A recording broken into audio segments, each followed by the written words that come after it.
Welcome to SS2 marketing class. The topic before us this afternoon is distribution. Distribution is key important aspect of marketing because distribution makes sure that the products are available to the final consumers. After creation of awareness, if the products are not available to the consumers, their marketing has not taken place or business have not taken place. So distribution is an aspect of marketing that makes sure that product get to the final consumer. So distribution simply means the process of making products available to the final consumers or industrial users. It's an important aspect of marketing mix, which is also known as place.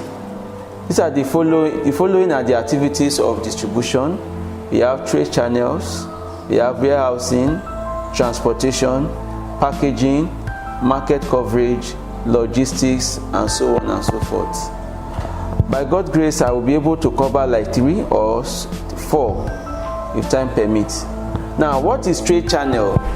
Trade channel simply means the pathways involved in distribution of goods and services from the producer to the consumers. Now, these are examples of the pathways. We have producer, consumer, producer, retailer, consumer, producer, wholesaler, consumer, producer, wholesaler, retailer, consumer. Now, if you don't understand this simple diagram on the ground, if you have your business, you will not be able to know the system to apply in your business. For example, this first channel is mostly used for perishable goods or expensive technical goods. Perishable goods because they are highly perishable, and if it's not moved directly to the consumers, it will get spoiled.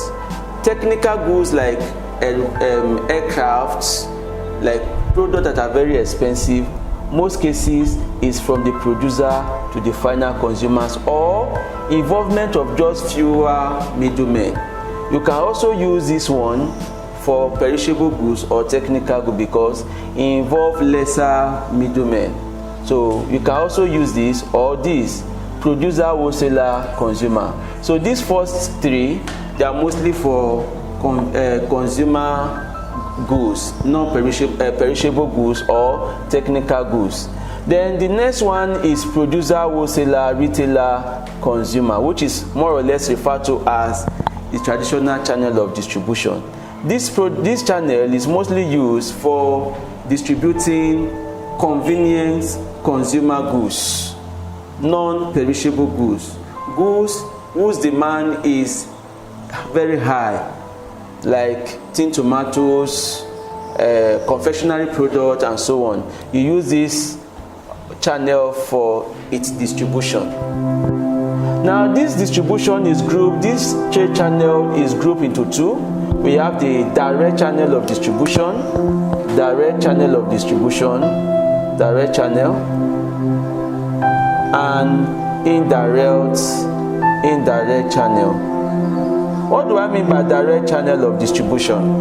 Direct channel of distribution simply means when a producer uses any other means excepting the middleman, without the use of middlemen. That is called direct channel of distribution.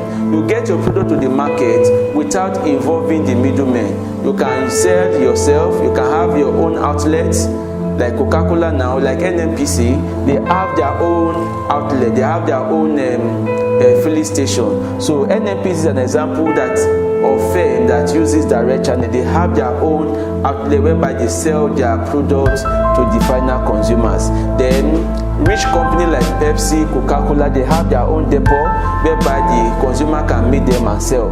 But for other organizations that are much interested in wider market coverage, they prefer indirect channel of distribution. What do I mean? It means involvement of middlemen in getting the product to the final consumers.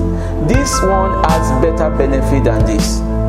Why? Because it will enable you to have a wider coverage of the market. But this channel, you will not be able to have a wider coverage of the market.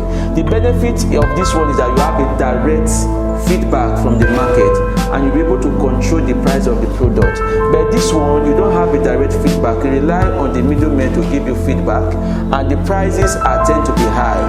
So that is the only difference that is involved in that place. Then you also have distribution strategy here. We have selective distribution, intensive distribution strategy.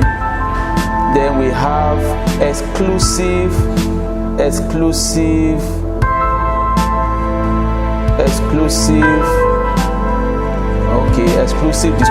strategy.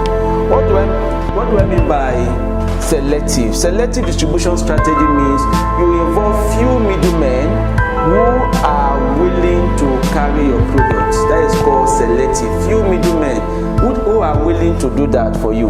Intensive distribution, this is when you use as many retail outlets that are possible to sell your product. This one is mostly used for convenience goods. For what? Convenience goods. If you are selling convenient goods, I hope you know what is convenient goods. You use intensive distribution strategy. If you are selling shopping goods, you use selective distribution strategy. If you are selling specialty goods, you use exclusive distribution strategy. What do I mean by exclusive?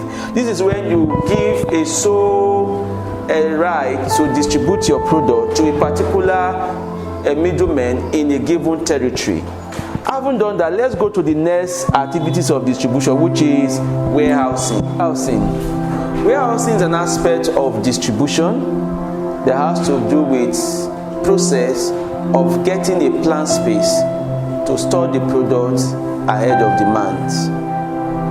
Warehousing is a process or the business activities of getting a plant space to store the goods for safe custody.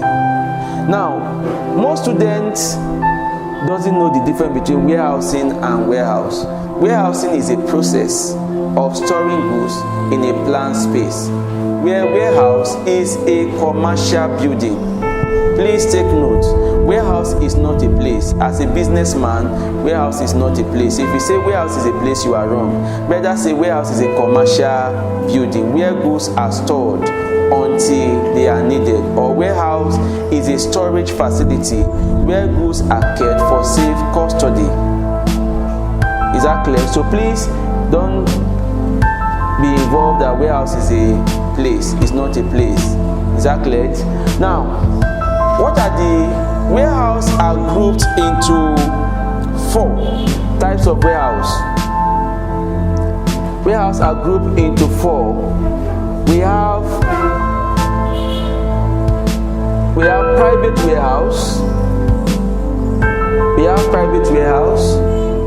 We have public warehouse. We have cooperative warehouse. We have state warehouse, and finally we have bonded warehouse. Now, private warehouse is a large storage facilities owned by firms or wholesalers to store their products.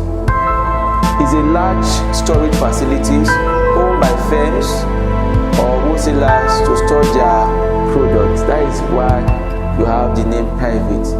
It's mostly run by wholesalers or manufacturing firms to store their goods. Public warehouse simply means warehouse owned and organized by individuals for the general use of businessmen, owned and managed by individuals, which are rented out to other businessmen who might not have enough storage facilities.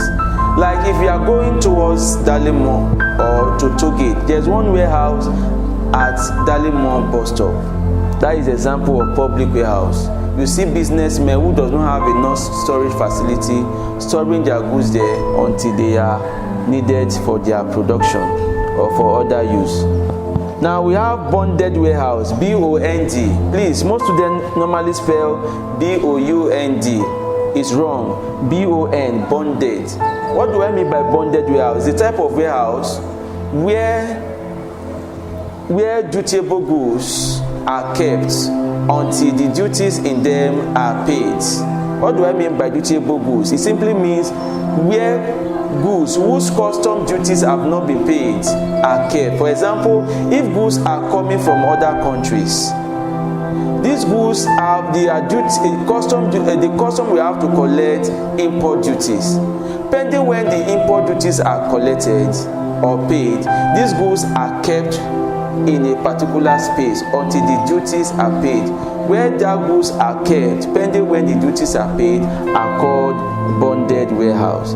Bonded warehouse is managed by the Nigerian Excise and Custom Authority on behalf of the federal government. The next one is cooperative warehouse.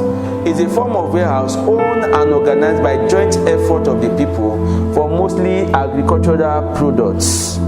It's mostly owned by farmers to store their produce. That's why we call cooperative. It's owned by joint effort of people, mostly farmers, to store their products. Then the last one is state warehouse. What do I mean by state warehouse? State warehouse, which is also known as government warehouse, is a kind of warehouse where contraband goods or smuggled goods seized by the custom authority are kept until they are sold or confiscated. Some are sold, while some which are not healthy for human are destroyed. So at times they will seize cars. Those cars will be auctioned or sold. Then for food items that are toxic to our body, like frozen food, will be destroyed. So where they are kept, pending when they are sold or confiscated in case of food item, is called state warehouse. It's still managed by the Nigerian Excise and Custom Authority. Is that clear? Now, what are the functions of warehouse? One of the functions of warehouse is that it helps to protect goods from spoilage. It protects goods, it make provision for protection of goods. Another functions of warehouse is that it's price stabilization. It helps to stabilize the prices by providing time utility. Now, just imagine all the manufacturer producing day and night, and there is no demand for what will happen to the price. The price will be fluctuating. So warehouse help to prevent price fluctuation or price stabilization. Another function of warehouse is that it provides security for goods. When goods are stored in a warehouse, there is proper security on the good because the goods will be accounted for when needed. Another functions of warehouse is that warehouse helps in generating income for government and private organizations. Transportation simply means movement of people and goods from one place to another. Transportation is crucial aspect of distribution. Now, what are the factors that influence the choice of transportation mode? We have the cost of the mode, we have the availability of mode, we have flexibility of mode, and we have weather condition and so on. Then mode of transportation, we have 4 modes of transportation. We have road, we have 5, we have road, we have air, we have pipeline, which is for liquid products. Pipeline is used for liquid products. We have water, and we have rail transportation.